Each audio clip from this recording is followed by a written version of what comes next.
Olá, cidadão, olá, servidores públicos, especialmente, olá, servidores do Poder Judiciário do Estado de São Paulo. Estamos iniciando mais um programa Cidadania e Serviço Público. Um programa produzido pela FESPESP, Federação das Entidades de Servidores Públicos do Estado de São Paulo. E o nosso programa de hoje vai mostrar para você, vai fazer com que você assista o que foi a Assembleia Geral dos Servidores do Poder Judiciário. Uma assembleia que se prepara para uma conversa com a presidência do Tribunal de Justiça. Servidores que estão com uma defasagem salarial de mais de 28,82%. Então vamos lá? Vem!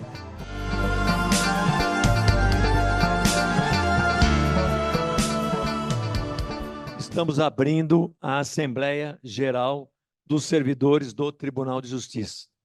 No momento que estamos abrindo, nós temos 94 pessoas no virtual e 30 pessoas no presencial. Como informação, vamos tentar fazer uma assembleia enxuta. Num primeiro momento, nós vamos ter uma abertura, depois 3 minutos para cada entidade que quiser se manifestar, não é obrigatório. Depois, o Milito vai falar sobre o conjunto das prioridades que nós vamos levar ao Tribunal de Justiça. Depois nós abrimos também para participantes, 3 minutos cada um presencial, outro virtual, sendo 5 presenciais, 5 virtuais. Se tiver tempo, a gente aumenta esse número de 5 depois novamente, tá bom? A ideia é que a gente até o meio-dia tenha isto votado, né? Terminado, encerrado. Nós temos a notícia do presidente de que nos receberá em meados de março. O que é meados de março ainda está na cabeça dele, claro. Mas a gente acha que é porque ele vai esperar o que vai sair como a inflação do período, que nós também vamos esperar. Mas nós já estamos nos preparando e vamos colocar aqui para votação também que, saindo a reunião com o presidente do tribunal, nós faremos reunião das entidades, faremos reunião do comando, mas faremos uma assembleia no dia 6 de abril, porque no final de junho é Semana Santa, não tem como a gente achar um dia ali. Então vai para o dia 6 de junho, mas é o que vamos votar. 6 de abril, desculpe, não junho.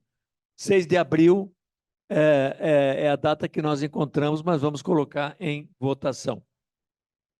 Antes de passar para as entidades, para os aposentados, só queria dar uma notícia. Aquele projeto PEC 555, que tira dos aposentados a obrigação de contribuir com a aposentadoria, já que estão aposentados, não está mais em andamento, tá? Mas nós estamos entrando, já pegamos um deputado, estamos organizando uma nova PEC para entrar na Câmara Federal. Nós estamos com 130 deputados que assinaram para que a PEC dê entrada e precisamos de 171 deputados. Então vamos fazer um trabalho aqui em São Paulo, pedindo aos deputados de São Paulo que assinem, ele assina digitalmente a autorização para que a PEC seja protocolada na Câmara Federal. Não está querendo dizer que ele já está aceitando o não pagamento do aposentado, mas é que ele está aceitando que entre uma PEC para discutir na Câmara Federal, tá bom? Mas vocês vão ter notícias disso. Então, passo às entidades que quiserem se manifestar, por favor, 3 minutos. A gente tem que lembrar a todos os servidores que a cada 3 meses nós estamos doando, nós estamos entregando um salário em troca da nossa força de trabalho. Então, a cada 3 meses, nós estamos entregando o nosso salário para o Tribunal de Justiça. E a outra questão que eu queria tratar também nessa Assembleia é a questão da valorização dos escreventes. O escrevente, ele faz o concurso público que exige matérias de nível superior. O escrevente, ele faz funções complexas que exigem de nível superior. Porém, a remuneração dele não é de nível superior. A referência que está contida no nosso plano de cargos é uma das mais baixas referências, que é a número 5. Nós temos a obrigação, nós como representantes e todos os escreventes do nosso Tribunal de Justiça, de levantar a bandeira da valorização dos escreventes, que é urgente. E o nível superior, se já é uma realidade hoje, no nível federal, e se já é uma realidade hoje, no Tribunal de Justiça, para os oficiais de justiça, também a partir de hoje vai ser uma realidade para todos os escreventes. Obrigado.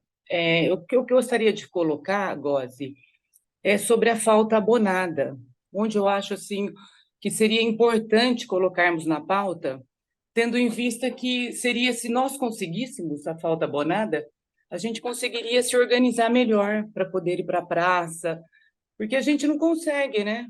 Assim, faltar, muitas pessoas não têm horas credoras, não tem como, né, organizar uma manifestação mais forte. Então, acho que se colocássemos na pauta o retorno da nossa falta abonada, eu acho que seria bem importante. Era isso. Essa questão já está na nossa pauta aqui, que vai ser votada, tá bom? Só que temos que ter ciência de que a falta abonada não é o tribunal que vai resolver. Tem que ser na Assembleia Legislativa, porque é uma lei do governador, tá bom? Então eu vou passar para o Milito vai fazer a leitura, dos itens prioritários.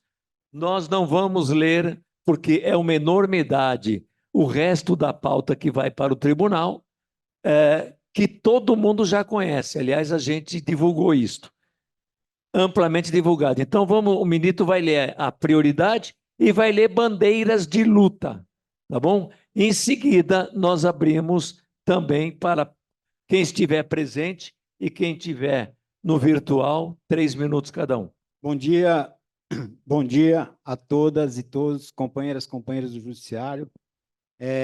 Eu sou Luiz Milito, oficial aposentado, vice-presidente da Sojubes, coordenador do Organize e Lute e também da ESEP. Então, mais uma assembleia, mais uma campanha salarial se desenvolvendo e nós, como sempre, temos feito um cronograma para poder aprovar pauta e calendário de lutas e tudo mais.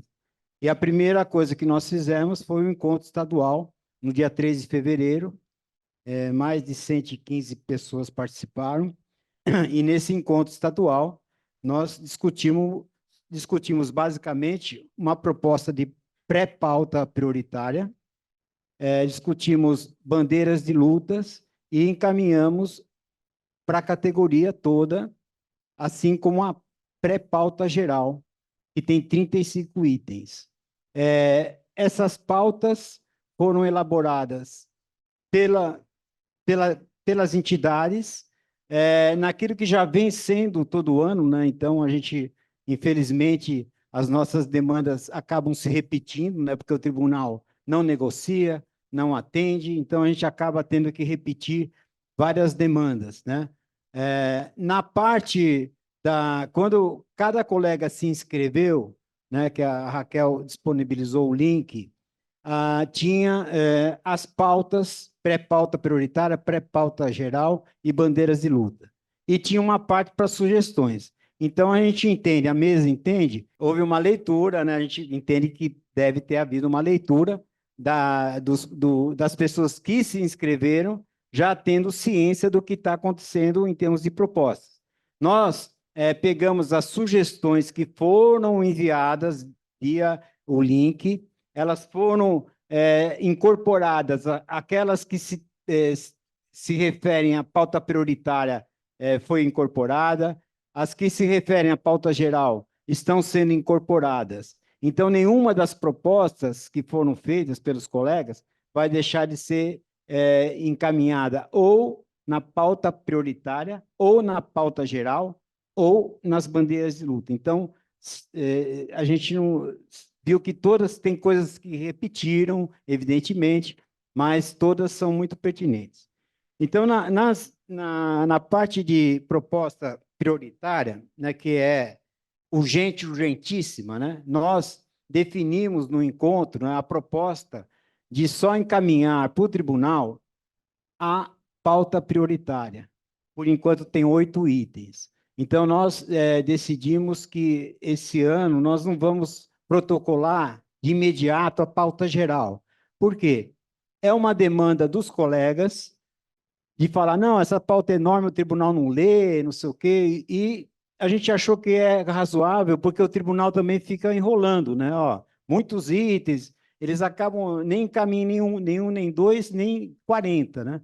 Então, a gente taticamente achou melhor que a gente protocolasse na semana que vem, sendo aprovada aqui na Assembleia, que a gente protocolasse só a pauta prioritária, que por enquanto tem 8 itens, tá certo? Então, vamos ler essa pauta prioritária. Teve algumas alterações, mas muito poucas. O primeiro item é pagamento imediato das perdas salariais inflacionárias acumuladas pelo INPC, em 28,78%, projeção estimativa do Diese, que tem um acordo com a Sojubs, associada do Diese, de abril de 2002 a fevereiro de 2024. Então, são 22 anos de dívida, de calote que o tribunal nos está dando. Esse índice 28,78, ele é projeção porque a inflação de fevereiro, pelo INPC, ela só vai fechar no dia 10 de março. Então, nós não temos ainda o índice total oficial. Então, essa é uma projeção. Por isso que a gente pede para não fazer camiseta ou qualquer outro tipo de material assim definitivo, né? Que faixas e tal, que coloca o 28,78. Vamos esperar o dia 10 de março, aí nós vamos ter aí o cálculo oficial. Peço para o Michel, para o Sidney, entrar em contato com o Diese para, assim que tiver no dia 10, o mais rápido possível, fazer a atualização definitiva das nossas perdas acumuladas, tá certo? Então, já fica o Sidney e o Michel aqui com essa incumbência. Ponto 2, majoração dos auxílios. Auxílio saúde, correspondente a 10% do subsídio do juiz substituto, valor fixo mensal de R$ 3.135. Então, nós corrigimos, porque pelo dado do TJ, o juiz substituto passou para 31 mil e pouco, né? E aí dá 10% dá 335, que é uma decisão do CNJ, e nós estamos seguindo essa decisão que o tribunal não cumpre. Os juízes tiveram uma majoração de 18% nos últimos 3 anos, e o tribunal fechou agora esses 18% nesse ano para o juiz. Por isso que o nosso auxílio, então, alimentação, saúde, nós estamos pedindo 335, fixos. Alimentação de 60 para 70 reais, extensão do auxílio alimentação aos períodos de afastamento do servidor, previsto no artigo 78 da Lei 10.261/68, Estatuto do Servidor Público. Então, a gente pede que, quando o colega sai de férias, ou vai tratamento de doença, que ele tenha, que mantenha o auxílio alimentação. E também existe um pedido de que vá para os aposentados. Nós já fizemos isso todos os anos. O tribunal alega que é ilegal, mas tem categoria que recebe, tá? Que incorpora e o aposentado recebe. Então, tem precedente. Mas é um debate que a gente vai fazendo com o tribunal. Auxílio transporte. Valor de 4 conduções por dia, calculado com base na tarifa do transporte da capital. O metrô foi para R$ 5,00, então a gente está pedindo 4 conduções do metrô, que dá R$ 20,00 por dia. O tribunal já fez um comunicado de R$ 10,00 por dia. Se ele fez essa antecipação, talvez esteja acompanhando nossa pauta, né? Se quis antecipar, talvez porque era necessário mesmo, mas o fato é que R$ 10,00 não dá, tá certo? É como se o colega saísse de casa, o metrô estivesse ali encostado, pega o metrô, vai trabalhar, metrô encostado, pega o metrô, volta para casa. Não é bem assim que funciona. Tem que pegar ônibus, tem que fazer uma série de baldeações para chegar no trabalho. Então, os R$ 10 não dá para pagar. E tem cidades que o valor é mais alto. Terceiro, proposição de projeto de lei complementar para a criação de um nível superior para o cargo de escrevente. Michel já falou aqui, reforçou essa proposta, né? A gente acha, está aqui na pauta prioritária como uma luta que nós vamos fazer esse ano para que a gente consiga avançar para o nível superior dos escreventes. Os federais já tiveram. Quarto, pela imediata realização de concursos públicos para suprir os cargos vagos em todo o Estado, escreventes oficiais, assistentes sociais, psicólogos e outros. O que acontece é que o tribunal faz alguns concursos, mas que não supre de jeito nenhum o número de cargos vagos. Por exemplo, para oficial de justiça foram 88 vagas. Sabe quantos cargos vagos tem? 4.000. Então, 88 vagas não vai adiantar. Escrevente, ele faz também para um número pequeno e tem 3.000 cargos vagos de escrevente. Tá? Então, só para deixar claro de que não adianta o tribunal vir falar para nós que, estou fazendo, tá bom?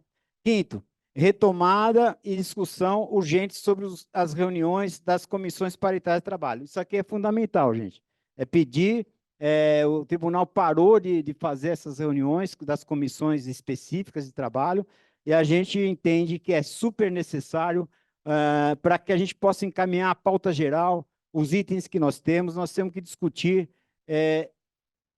em comissões específicas. Então, tinham 11 comissões. Por exemplo, comissão de remoção, vai discutir os casos de remoção, parou, né? Então, essas comissões são fundamentais porque o tribunal não tem uma cultura de negociação. Não é só o tribunal, várias secretarias aqui e governo. Mas o tribunal não sabe, não tem essa cultura, ou não quer ter. Enfim, só que o presidente do tribunal fica 15 minutos e vai embora. Então, nós temos que garantir que a gente tem um debate sobre nossas demandas de todos os nossos setores, tá? Então, por isso que as comissões de trabalho, a gente acha que taticamente são importantes para a gente discutir a pauta. Sexto, comissão paritária para estudo e discussão da regulamentação do trabalho em home office. Aqui é um tema, então, super necessário. Todos os colegas estão colocando essa questão da regulamentação do home office. A gente deixou aqui, sem colocar os itens que muitos apresentaram e que nós mesmos já tínhamos, para abrir discussão com o tribunal. E aí, na discussão, no debate com o tribunal, nós vamos preparados com todos os itens que nós colhemos dos colegas para levar para o debate sobre a questão do home office. Auxílio home office, liberar equipamentos, tem uma série de reivindicações, horário do SAGE não ser aberto até de madrugada e feriado, tem várias coisas, mas só a gente não colocou aqui, taticamente, para a gente poder discutir na mesa de negociação com o tribunal. Sétimo, discussão do provimento 27 e 23 da Corregedoria Geral de Justiça, principalmente o artigo 1040, parágrafo 2, que disciplina que 10% do valor da diligência paga pela parte do processo deve ser destinado ao custeio de despesas administrativas. Então, aqui é a questão dos oficiais de justiça, tá? Eles estão já descontando 10%. Então, o oficial tem lá uma verba para pagar o seu transporte, gasolina, para poder cumprir o mandado, e o tribunal já começou a cobrar, tá? Então, já começou, não é que vai cobrar. Já está cobrando 10% a título de ajuda para pagar impressora, papel, tinta, manutenção. É um absurdo, gente. Isso é um absurdo nunca visto na história do trabalho, né? O cara tem que trabalhar, além de pôr equipamentos, ele tem que pagar 10% para o tribunal, um dízimo, né? Então, nós somos radicalmente contra e nós vamos levar isso para a mesa de negociação. Oitavo, pelo pagamento imediato dos 40% restantes devido na gratificação das assistentes sociais e psicólogos, com extensão para as chefias. Foi do Dimas, né? Na época do Paulo Dimas, acho que 2017 ou 2017, ele garantiu que ia pagar e aumentar a gratificação e equiparar as assistentes sociais e psicólogos com uma gratificação equivalente aos enfermeiros. E isso pagou só uma parte, está faltando 40%. Outro absurdo total que nós temos que falar com a presidência. E por último, foi acrescentado nas propostas que o auxílio creche seja colocado na pauta prioritária. O auxílio creche, que hoje é de 400 e poucos reais, está defasado e então a gente vai pedir que haja uma recomposição desse auxílio creche, um ajustamento de acordo com índices de inflação e para o caso dos casos de pessoas especiais, que é o PCD, né? O PCD, pessoas que têm filhos, que têm problemas, o creche escola tem que ser muito mais, porque é muito mais gasto. Então, uma colega assistente social colocou a proposta de R$ 1.000 para o creche especial. Então, teria o valor do creche normal, com recomposição, o valor do creche especial para R$ 1.000 e extensão para os aposentados, porque quando aposenta, perde. Então, quem tem filho com algum problema acaba perdendo. Então, essa foi a proposta que veio nas sugestões, a gente vai ver se incorpora. Falou, Gozi? Bom dia, Góes, bom dia a todos. Assim, rapidamente, sem querer modificar essa pauta aqui, só com relação, porque a gente tem recebido muitos pedidos, com relação aqui, só uma reinterpretação, sem mudar nada, porque já foi aprovada essa pré-pauta, essa pauta prioritária, mas com relação ao transporte, que seja feita aí uma reinterpretação também, com relação ao transporte para quem está trabalhando em casa. Então, de repente, não precisa modificar nada, mas acrescentar alguma coisa, ou enquanto não é regulamentado aqui a questão do teletrabalho, do home office, a gente conseguir, dentro desse auxílio aqui, uma reinterpretação para o pessoal que está trabalhando em casa também ter esse direito. É só isso, sem modificar nada, só uma questão de ordem, por isso que eu estou ainda Embora é uma comentando sobre. questão que vai ser muito mais discutida no home office, né? Mas pode Sim, ser sim. colocado também, claro. Assim, a princípio, enquanto não for regulamentado, então a gente conseguir pelo menos Bom, pelo menos que não percam os transportes, seja reinterpretado esse auxílio aqui para estender para os que estão no teletrabalho no tá home bom, office. Bom? tá bom. Eu, depois de perto de 15 anos afastado do movimento, eu retornei agora fui recém-eleito secretário da Associação dos Escreventes, a ECOESP. E eu queria só uma informação com referência a essa pauta. Esse já é um assunto encerrado, já foi deliberado, é isso que vai ser encaminhado? Vai ser votado. Vai ser votado ainda, né? Então, com referência à questão do nível superior para os escreventes, eu gostaria de fazer um lembrete aqui às pessoas que talvez não tenham conhecimento. Em 1989, nós fizemos um seminário para a transformação do cargo de escrevente em técnico judiciário. E naquela oportunidade, além da transformação, foi feito um pedido também para aumento de vencimento dos escreventes. Então, o que eu percebo agora, o companheiro Michel fez a colocação de que essa pauta de transformação do cargo de escrevente em nível superior, eu gostaria de saber se é única e exclusivamente essa questão, ou se seria, junto a essa questão da transformação, um aumento de vencimento também. Então, é isso que não ficou muito claro, e eu gostaria que fosse, talvez, o próprio Michel esclarecesse essa questão. Bom, então, por hora, seria o que eu tinha que falar, e depois, se eventualmente, eu poderia usar a palavra novamente para fazer outras colocações. Automaticamente tem um aumento, porque o nível universitário sobe 2 escalas na referência. Então, o aumento já fica incluído. O ponto que eu quero trazer é em relação aos plantões judiciários. Acho que ninguém tocou nesse ponto, porque antes nós trabalhávamos 4 horas, 5, 6, e era acreditado 8, 10, 12 horas, né? E era pago em dobro. Agora não. Se nós passarmos das 13 horas, o que trabalhamos a mais não é acreditado em dobro e não é pago. Ou seja, nós estamos trabalhando de graça. né? Precisaria reverter essa situação. Não sei se eu consegui me fazer ser entendido.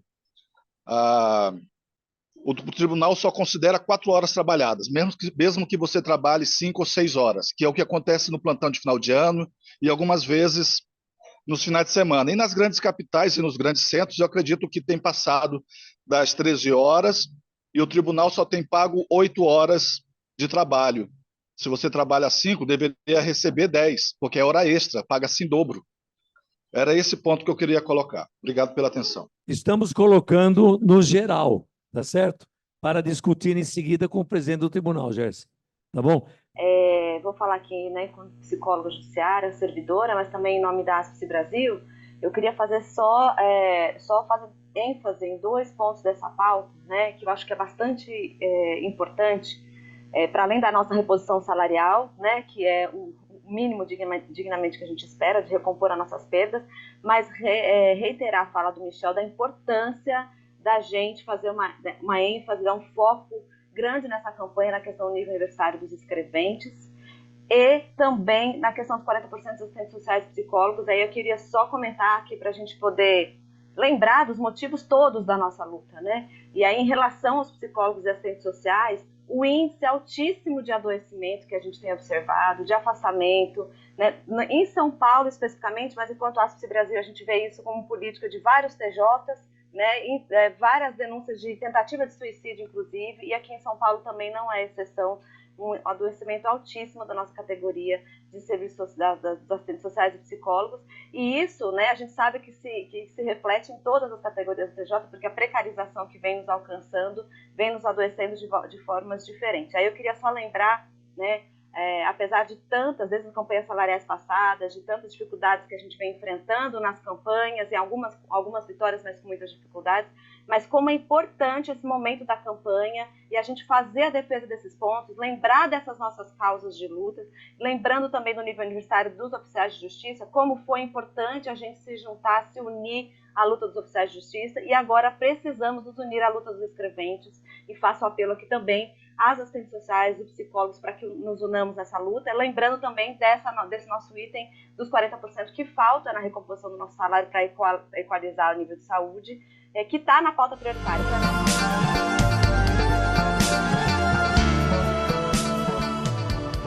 Chegamos ao fim de mais um programa Cidadania e Serviço Público, uma produção da FESPESP, Federação das Entidades de Servidores Públicos do Estado de São Paulo. Até o nosso próximo programa.